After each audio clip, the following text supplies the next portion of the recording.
To make English Bakewell Tart, first wash your hands. Then oil a baking tin using a pastry brush and vegetable oil. Take some short crust pastry and roll it out over a floured worktop until it's big enough to cover your tin. Place the baking tin on top of the pastry to check that it's the right size. Carefully fold up the pastry and place it into the tin. Unfold it and use your fingers to push the pastry into the corner of the tin. Trim off the extra pastry from this side of the tin using your rolling pin, just like this. Use a fork to make small holes in the pastry, then put the tin into the fridge so the pastry stays chilled. Add caster sugar and butter to a bowl and mix them together with a wooden spoon until they are fluffy.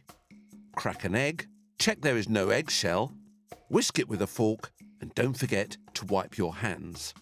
Then add the egg a little bit at a time to the butter and sugar, mixing as you go. Mix it, mix it.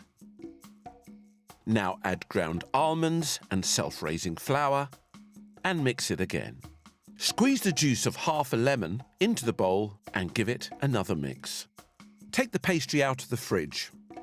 Using the back of a spoon, spread raspberry jam all over the pastry. Dollop the cake mixture on top of the jam and spread all over. Sprinkle over some flaked almonds and ask a grown-up to help you put your tart into the oven.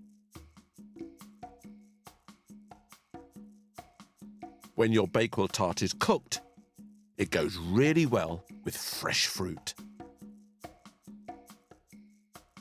This is a My World Kitchen red recipe to be eaten now and again.